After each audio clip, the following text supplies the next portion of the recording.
महाराष्ट्र कानून साज काउंसिल के 5 हलकों के लिए इंतखाबात होने जा रहे हैं।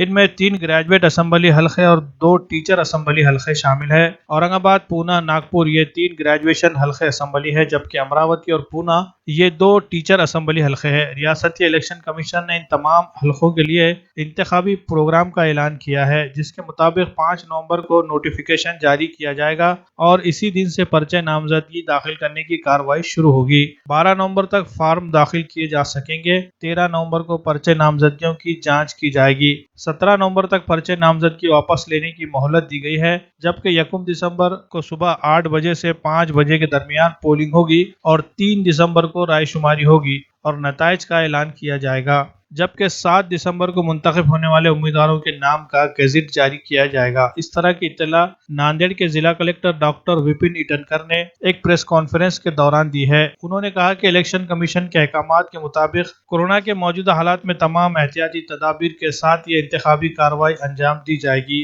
राय दहिंदगान को हिदायत दी गई है कि वो राय दही के वक्त अपने चेहरे पर मास्क का इस्तेमाल करें और समाजी दूरी के उसूलों की पाबंदी करें। नमस्कार। आपल्या जिल्ह्यामध्ये आपल्या या मराठवाड्यामध्ये आता ग्रॅज्युएट इलेक्शन डिक्लेअर झाल्यामुळे आज दिनांक 2 तारखेला आम्हाला ECI यांच्याकडून एक डिटेल नोट मिळाली आहे। त्याच्यामध्ये त्यांनी ECI इलेक्शन कमिशन ऑफ इंडियानी याच्यामध्ये इलेक्शनच्या तारखा आणि टप्पे कसे इलेक्शन होणार ते सगळं डिक्लेअर केलेलं आहे। मी आपल्या सगळ्या जनतेसाठी हे आपल्याला वाचून दाखवतो की याच्यामध्ये नोटिफिकेशन हे 5 तारखेला 5 नोव्हेंबरच्या रोजी गुरुवारी होणार आहे। त्यानंतर last day of making nomination शेवटची तारीख 12 नोव्हेंबर राहणार आहे।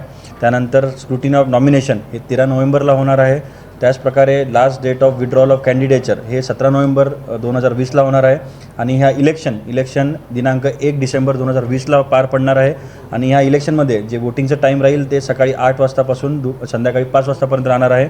याच्यामध्ये काउंटिंग ऑफ वोट्स होणार आहे 3 डिसेंबरला आणि कोणत्याही परिस्थितीमध्ये आपल्याला हे इलेक्शन 7 डिसेंबरपर्यंत संपवायचं आहे। याच्यामध्ये त्याच्या अनुषंगाने आम्ही आज सगळ्या नोडल अधिकाऱ्यांचा आमचे जे जिल्हास्तरीय नोडल अधिकारी आहेत त्यांची मीटिंग पण घेतली आणि सगळ्यांना त्यांच्या जबाबदाऱ्या पण आम्ही पार पाडायला सांगितले आहे। त्याचप्रकारे उद्या आम्ही पूर्ण जिल्ह्याच्या यंत्रणेची मीटिंग घेऊन त्यांनी काय करावे, मॉडेल प्रोडक्टकडून कसं पार पाडावे, काय नाही करावे याचं आम्ही पुन्हा एक वेळ संक्षिप्त त्यांना सांगणार आहे। त्याचप्रकारे ते मीटिंग झाल्यानंतर आम्ही पुन्हा आपले जे पॉलिटिकल पार्टीच्या त्यांच्या रिप्रेझेंटेटिव्हला बोलून आम्ही काय करावं काय न करावे त्यांना हे सगळं आम्ही जे इलेक्शन कमिशन ऑफ इंडियाकडून आम्हाला जे आलेलं आहे ते पण आम्ही त्यांना सगळ्यांना सांगू आणि येत्या 1 डिसेंबरला सगळ्या चांगल्या रीतीने शांततेत आपण हे इलेक्शन पार पाडू अशी माझी अपेक्षा आहे आणि हे आपण करून दाखवू अशी माझी हेही पण आहे। थँक्यू।